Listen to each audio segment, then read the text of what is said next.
Saya katakan, saya dan Gus Fuad Pleret tidak dibayar sama sekali untuk bernarasi membela beliau. Halu dan khurafat. Saya katakan bahwa saya dan Gus Fuad tidak ada sangkut pautnya dengan seluruh ajaran Abuya Muhammad Al-Bantani. Kami juga tidak berbaiat dan menjadi murid beliau.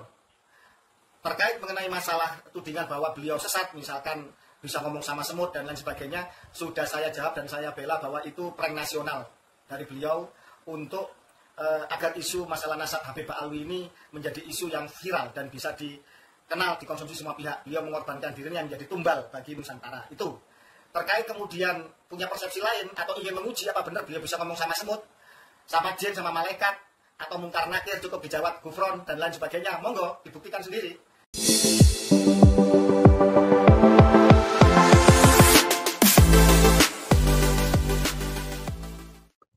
Assalamualaikum warahmatullahi ta'ala wabarakatuh.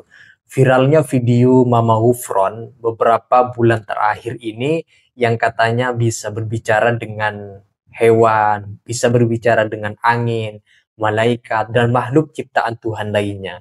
Kemudian Mama Ghufron ini bergabung dalam barisan kelompoknya Gus Fakih, Gus Fuad Pleret, dan lain-lain. Karena banyak komentar miring, komentar negatif, framing, dihujat dan dibanjiri kritikan dari Majelis Ulama Indonesia, per hari ini Mama Ghufron resmi dikeluarkan dari kelompoknya Gus Fakih dan tidak tahu menahu, hanya tidak mau tahu terhadap kontroversialnya Mama Ghufron, apakah bisa berbahasa hewan, bisa berbahasa angin, dan lain-lain. Kata Gus Fakih, sekarang tanyakan saja kepada orangnya, Mama Ghufron, apakah dia bisa berbahasa hewan, bisa berbahasa angin, dan bisa berkomunikasi dengan malaikat. Ya jangan tanyakan kepada kelompoknya Gus Fakih, tapi tanyakan langsung kepada pribadi Mama Ghufron. Tegas di situ kalau Gus Fakih membela Mama Ghufron bukan karena dibayar. Nah ini, jadi Gus Fakih mengatakan pada saat membersamai Mama Ghufron di setiap memberikan orasi-orasi itu tidak dalam konteks ketika membela itu lantas dibayar oleh beliau. Kalau kita perhatikan munculnya Mama Ghufron ini juga sebetulnya karena dilatar belakangi setidaknya oleh adanya polemik nasab. Nah, untuk selengkapnya teman-teman mari kita simak komentar dari Gus Fakih terhadap sosok Mama Ghufron yang viral karena bisa berbicara katanya dengan menggunakan bahasa hewan. Mari kita simak komentar dari Gus Fakih dalam video berikut ini. Assalamualaikum warahmatullahi wabarakatuh. Salam Pancasila. Rahayu, rahayu, rahayu Nusantaraku. Video kali ini itu dibuat untuk klarifikasi sebagaimana permintaan dari Gus Fuad Pleret dan semua keluarga besar Laskar Nusantara terkait kedekatan kami, yaitu Gus Fuad Pleret dan saya pribadi, KRAT Fakih Wiradiningrat, dengan Abuya Mama Ghufron Al-Bantani. Perlu kami sampaikan bahwa setelah Abuya Mama Ghufron merapat ke Pleret, ke Gus Fuad di Ponpes Raudatul Fatihah di Pleret, Bantul, Yogyakarta, terjadi banyak sekali framing yang menyerang beliau. Bisa dikatakan ribuan ya, kepada Gus Fuad Pleret dan juga kepada kami. Kalau saya pribadi tidak terlalu memperdulikannya karena memang saya fokus untuk bersilaturahmi dengan semua anak bangsa, semua pejuang Nusantara, semua laskar-laskar kedaerahan, semua keraton-keraton Nusantara. Saya juga berhubungan baik sama Naat, Nakoba Ansab Aulia Tis'ah, apalagi dengan Bindere Ilzamuddin, sudah seperti kakak adik, terutama juga dengan Katib Am Surya DPP Naat, Yai Abdul Hamid, itu sudah seperti lebih dari saudara kandung karena sudah mengenal jauh puluhan tahun lamanya. Saya juga sangat mendukung perjuangan PWI Laskar Sabilillah, perjuangan Wali Songo Indonesia, di mana saya juga hadir di dalam deklarasi di Cilacap di tempatnya Kiai Muhammad Salim. Saya juga orasi di sana saya juga ikut mengumpulkan kasepuan-kasepuan Wali Songo awal di Keraton Glagawangi Demak, dan saya juga menjadi anggota Dewan Kehormatan di PWI Pusat. Dalam hal ini, dengan Abuya Mama Ghufron Al-Bantani pun sebagai sama anak bangsa pejuang Nusantara, yang beliau dan seluruh keluarga besar Ponpes Unik di Dampit, Malang sana, dan semua santri-santri beliau sangat lantang berjuang untuk Nusantara. Dalam konteks itulah bahwa saya bernarasi untuk berjuang bersama dengan seluruh pejuang Nusantara, tidak lebih dari itu. Tetapi sebagai pihak yang mengajak kepada Gus Fuad Pleret dan juga hadir di dalam acara Istiqlal di Kiai Syarif Rahmat waktu itu, sempat terjadi framing kepada Kiai Syarif di medsos, bertebaran kepada Kiai Syarif, juga masif sekali kepada Gus Fuad Pleret. Dengan ini maka video klarifikasi ini saya buat untuk menjadi jelas bagi semua pihak. Saya jelaskan beberapa framing yang menimpa kami. Salah satunya adalah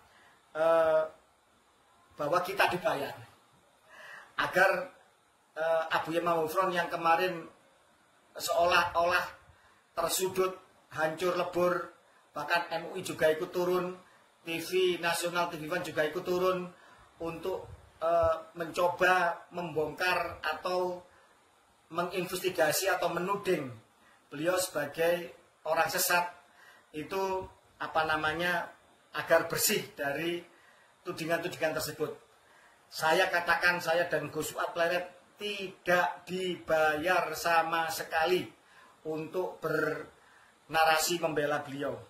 Kami berdua membela siapapun, pembela Nusantara. Siapa-siapa yang mau berjuang untuk Nusantara pasti akan kami bela. Terkait mengenai masalah kedekatan dan lain sebagainya, kongko-kongko, ngopi dan lain sebagainya, atau mungkin sekedar saling bersilaturahmi, itu bagian dari proses pertemanan, tidak lebih dan tidak ada hal-hal yang bersifat material atau hal-hal yang seperti itu. Kalau saya ke Gus Fuad pulang, misalkan Gus Fuad, Gus ini buat naik kereta atau kemudian buat beli bensin, nah, itu wajar lah, namanya saudara. Tidak ada saya hadir harus diundang bayar sekian atau tidak ada, itu semua berangkat dari keikhlasan dan itu wajar sama saudara. Kemudian ada tudingan bahwa saya dan Gus Fuad ikut sesat, halu dan hurufat. Saya katakan bahwa saya dan Gus Fuad tidak ada sangkut pautnya dengan seluruh ajaran Abuya Mama Ghufron Al-Bantani. Kami juga tidak berbaiat dan menjadi murid beliau. Terkait mengenai masalah tudingan bahwa beliau sesat, misalkan bisa ngomong sama semut dan lain sebagainya, sudah saya jawab dan saya bela bahwa itu prank nasional dari beliau untuk agar isu masalah nasab Habib Ba'alwi ini menjadi isu yang viral dan bisa dikenal, dikonsumsi semua pihak. Beliau mengorbankan dirinya yang menjadi tumbal bagi Nusantara. Itu terkait kemudian punya persepsi lain atau ingin menguji apa benar beliau bisa ngomong sama semut, sama jin, sama malaikat, atau mungkar nakir, cukup dijawab Ghufron dan lain sebagainya, monggo dibuktikan sendiri. Itu terlepas dari kami semua. Terus ada lagi tudingan bahwa ketika Abuya Mama Ghufron Al-Bantani itu mempromosikan 2 buku karangan beliau tidak original, ya silakan diuji untuk mengundang beliau.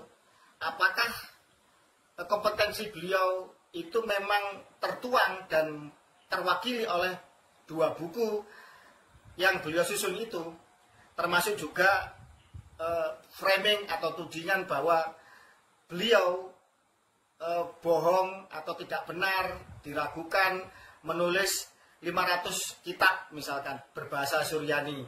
Ya silakan saja, jangan main fitnah, jangan main framing, jangan main tuduh. Undang, buat acara, mengundang para filolog yang ahli berbahasa Suryani untuk menguji kompetensi, keahlian beliau, skill beliau, kemampuan beliau terkait berbahasa Suryani. Begitu saja. Bahasa Suryani, Ibrani, Aramaik, atau bahasa-bahasa apapun, baik bahasa kuno, baik bahasa kontemporer, perlu dikuasai untuk kita bisa memahami segalanya, membuka kunci data rahasia baik di masa silam atau di masa kini adalah kemampuan berbahasa. Kalau dianggap bahasa Suryani adalah bahasa yang paling tua dan banyak filolog yang menguasainya, dan Abu Yamam Maufron juga mengklaim bisa menulis 500 kitab, maka silakan diuji dan dibuktikan kebenarannya. Jadi begitu. Jadi biar tidak melebar kemana-mana tudingan framing, terutama kepada orang-orang yang istilahnya itu tidak bersangkut paut dengan beliau. Dosa berjamaah, dosa jariah ketika menyebarkan suatu informasi, tudingan, fitnah, atau hujatan, cacian di media sosial, jejaknya hingga akhir zaman. Itu aja. Jangan sampai kita terjebak kepada dosa jariah, apalagi yang tidak by data. Kemudian terkait banyak teman secara pribadi yang punya masalah dengan Abu Yamam Maufron Al-Bantani, baik itu masalah keuangan, baik itu masalah hubungan sosial yang lain dan lain sebagainya. Ada juga seorang sahabat, saya tidak menyebut namanya, konon beliau mengirim foto-foto kedekatan dengan Abu Yamam Maufron Al-Bantani. Kemudian beliau mengatakan bahwa Abuya punya pinjem barang beliau, katanya mau dibeli atau gimana, saya tidak terlalu dalam lah untuk ngurusi urusan orang lain, dan tidak dikembalikan. Dan ikut-ikutan akhirnya karena kedekatan kami ikut membenci saya, atau kemudian bernarasi yang kurang baik kepada saya dan Gus Fuad. Maka saya katakan, pesan Kanjeng Nabi Muhammad SAW, janganlah kebencian membuatmu berlaku tidak adil. Selesaikan masalah pribadi Anda dengan yang bersangkutan. Jangan sangkut pautkan dengan orang lain. Kalau memang Abu Yamam Maufron Al-Bantani bersalah, maka silahkan diselesaikan secara pribadi. Kalau memang itu ada potensi melanggar hukum, ya selesaikanlah secara hukum. Kalau masih bisa diselesaikan dengan cara kekeluargaan, datangilah baik-baik dan bisa berkomunikasi dengan baik. Kalau tidak bisa berkomunikasi dengan baik, ya maka utarakan, suarakan di publik. Jangan sungkan-sungkan, jangan takut-takut. Pasti nanti Abu Yamam Maufron akan memiliki hak jawab. Kemudian ada beberapa pihak, entah itu dari pejabat militer, entah itu dari pribadi-pribadi, masalah keuangan dan lain sebagainya. Saya katakan bahwa saya pribadi dan Gus Fuad tidak tahu menau dan tidak ada sangkut pautnya. Silakan diselesaikan sendiri secara pribadi. Kami tidak berkepentingan untuk mencampuri urusan orang lain. Kami berharap bahwa seluruh pejuang Nusantara tetap bersatu padu, tetap konsisten, semangat, lantang, ponpes unik, dengan pimpinan Abu Yamam Maufron Al-Bantani juga tetap lantang bersuara untuk Nusantara, tetap istiqomah. Dan apabila kemudian ada tudingan publik yang perlu dijawab, segera dijawab. Yang tidak perlu dijawab, didiamkan saja. Kalau memang itu tidak perlu dijawab, tapi yang perlu dijawab dan harus diselesaikan, silakan diselesaikan secara pribadi dan baik-baik. Itu saja pesan saya, biar marwah perjuangan Nusantara kita tetap tegak lurus, baik, dan tidak mudah dibelokkan, dicampuri, di framing oleh hal-hal yang bersifat pribadi. Begitu saja yang bisa kami sampaikan. Narasi ini bahwa sebagai pejuang Nusantara, sebagai pejuang Pancasila, pejuang kesetaraan dan kebinekaan, maka kami akan mendukung siapa saja. Laskar Nusantara, Gus Fuad selaku Panglima dan saya selaku Sekjen akan mendukung siapa saja yang tegak lurus untuk berjuang bagi Nusantara kita.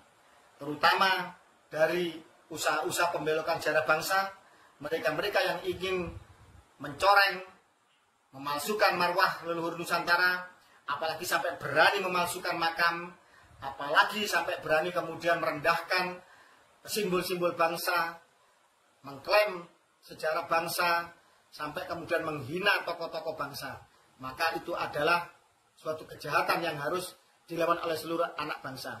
Dalam konteks itulah kemudian kami memberi apresiasi kepada Habib Imam Burhan Al-Bantani dan seluruh keluarga besar Kompas Unik. Di luar itu semua, di luar semua urusan pribadi, maka kami tidak tahu menau dan silakan diselesaikan secara pribadi pula. Demikian, mohon maaf kurang lebihnya, semoga klarifikasi menjadi jelas bahwa saya pribadi, Kanjeng Raden Aryo Tumenggung Fakih Wiradiningrat, dan juga Gus Fuad Pleret akan berteman dengan siapa saja yang tegak lurus kepada Nusantara. Semoga semua tudingan yang bersifat moralitas, tudingan-tudingan pribadi dapat diselesaikan pula dengan cara yang elegan dan diselesaikan pula dengan cara pribadi pula. Demikian, terima kasih.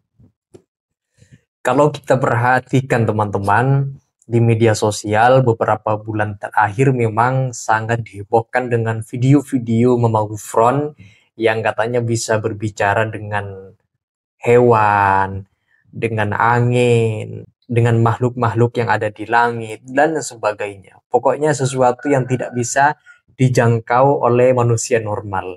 Dan Gus Fakih kita tahu merupakan pejuang dari pejuang ulama Indonesia, ulama Nusantara, yang tentu saja juga menjadi bagian dari timnya Kiai Imaduddin, merasa ya kalau Mama Gufron itu dengan dirinya secara personal biasa-biasa saja, tetapi secara kalau ada kasus-kasus yang memang itu menyeret terhadap semua di dalam kelompoknya Gus Fakih dan Gus Fuad Pleret, lebih baik ditanyakan langsung, diklarifikasi, diselesaikan pribadi dengan Mama Gufron, tidak perlu menyeret-nyeret nama Gus Fakih dan Gus Fuad Pleret dalam barisan seperjuangan.